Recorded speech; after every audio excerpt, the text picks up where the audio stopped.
welcome to part 1 of 7 Habits of a Healthy Marriage.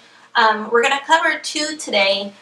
We're doing respect, we're doing communication. These, we feel, are truly the foundation to every successful marriage. I'm going to cover respect with some points, and Marcus is going to come in and do communication. We'll just jump right in. First and foremost, when it comes to respect, you have to look at your spouse and realize that they have a higher calling than just being your spouse. They are also a child of God. Right. So whatever God has in store for them, planned for them, or whatever path that He has them on, you have to respect that. Because as a wife, I am more than just, I'm more than just Marcus's wife. You're my spiritual sister. It's bigger than just the marriage. Right.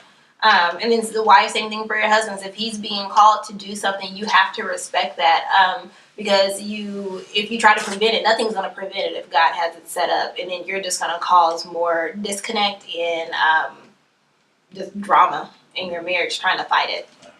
My second point, it feeds into that. It's like you have to build each other up. That's one major way to show respect for each other. Are you speaking life into each other? Are you showing gratitude to each other? And then do you see yourselves as equal?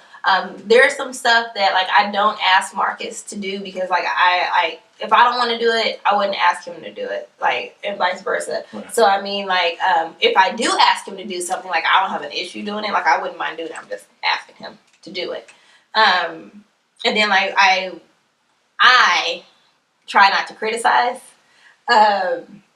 when it comes to anything. If I have a spirit of petty, but I've really been working on that. There are times where I could say something, but I choose not to because it's almost what good is that going to do? If I tear him down, then ultimately I'm tearing myself down.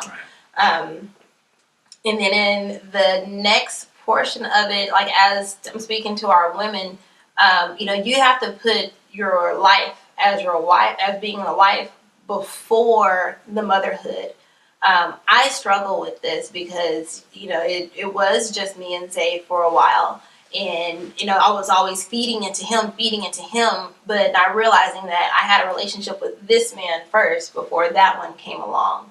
So, and then also in the hierarchy of how your marriage is supposed to be is God, you're a husband, then your family, your children. So our pastors kind of showed me if I take care of Marcus and the rest of it will kind of fall into place.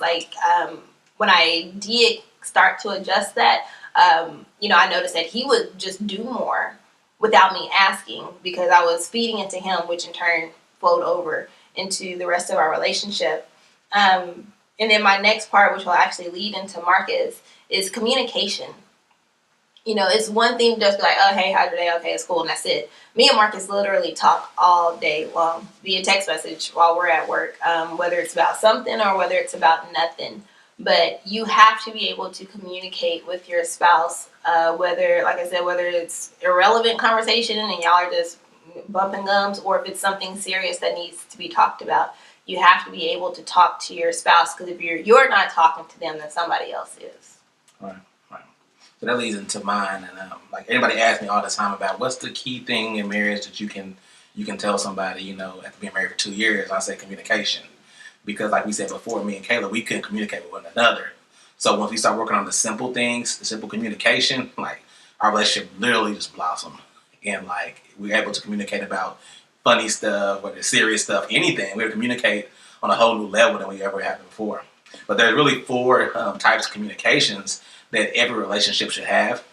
And one is the informal conversation. That's the normal, small talk. Hey, babe, how's your day? Day-to-day, what's going on? What's for dinner? Just a normal small talk throughout the day, letting her know that, you're thinking about her and that you are still engaged, because I know I used to not talk to her. It was I text her in the morning, I made it to work, nothing the rest of the day, and I text her, I made it home. You know what I mean? So her mind's probably wondering, well, who is he talking to throughout the day? She's not talking to me. Women, the intuition. It was true. Right. But but that small talk is important because it leads into those bigger conversations. And like I said before, communication is you say you have a house. Communication is the mortar that kind of holds the house together. So if you can communicate, you can make it through pretty much anything, I feel like.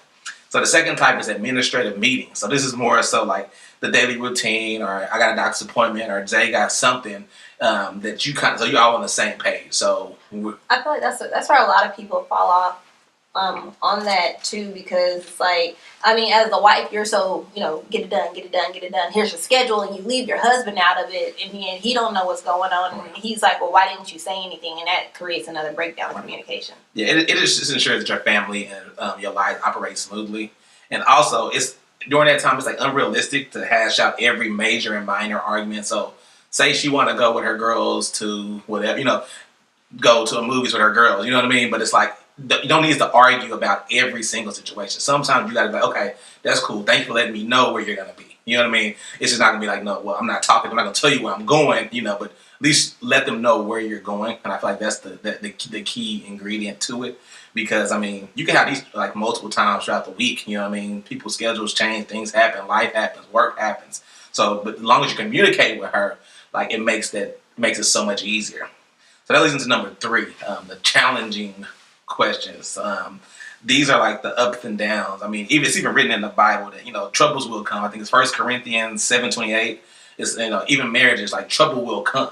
So when you and your relationship gets rocky and you looking at her like what's going on, it's already written in the Bible. So just as long as you communicate through those, I mean, you're going to get feelings hurt. You're going to be disappointed. You're going to be hurt at times.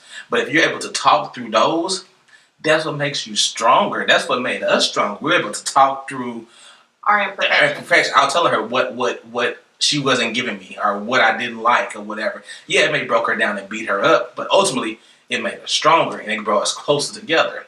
And those small talks, conversations throughout the day, it makes it so much easier to segue into those challenging conversations. And I feel like during those times, you have to be actively listening to what your spouse is saying, not just what is it? Listening to understand, not listening to respond. Right, and if you're actively listening, you'll see what the real issue is. You may complain about his job or something at work, but it could be some real underlying issue. But if you're actively listening to what he's talking about, you will grasp on as his spouse. You should be able to like help him make it through that, and you're both going to grow in the long run.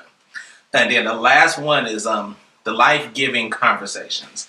Those are like proactive. So you got to set time apart. We talked about that during our video a couple weeks ago. Like every year we sit down, we set goals as far as our anniversary. What we're going to do this year, what I do wrong this past year. So these give life, and they unpacks like all your hopes and all your dreams on marriage, individually and collectively. Because I feel like those are important because, as you know, people change. We change, we grow, wants change, needs changes. Right. Kids grow up. It's a lot of moving parts. So you still got to make sure that you're engaging with your spouse and building her up to what God has called her to be, or she's building into what God has called you to be, and make sure you guys are still on the same page. So in conclusion, that wraps back, to respect. You know what I mean? Because I know prior, Kayla didn't have a lot of respect for me at all. You know what I mean? But as our communication grew, she began to respect me a whole lot more because I wasn't hiding, I wasn't lying, I wasn't doing the things I used to do. So these two we talked more. These two are hand in hand. We talked a lot more. It made me back to like the informal conversations because he was talking to me on a daily, and it kind of gave me an insight to his daily routine. And then kind of wrapping back off into like the whole faith thing, we started going to church more, which gave us more conversation, more conviction as far as like, we're married. This is a covenant. It's not a promise. It's not a contract. It's a covenant. It's not meant to be broken. So the communication that we have to have and the respect that we have to have from each other is really what's going to ultimately make you grow. And like Marcus said, are you going to get your feelings hurt? Y'all. But it's almost like, okay, go be mad. You can go sit on the couch, but you ain't leaving. But you ain't going nowhere. Like, that's what it boils down to. So you might as well talk it out. Yeah, you might as well talk it out and figure it out because ultimately you're not going nowhere. So we doing life together. We made this covenant. We ain't going nowhere. So we gonna fix it.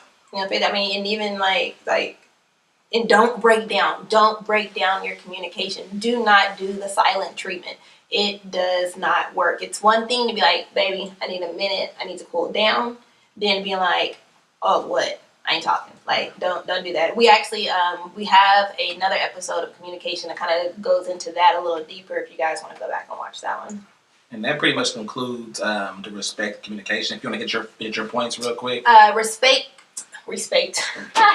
Respect your spouse's faith walk, whatever they're doing, whatever God is there to do.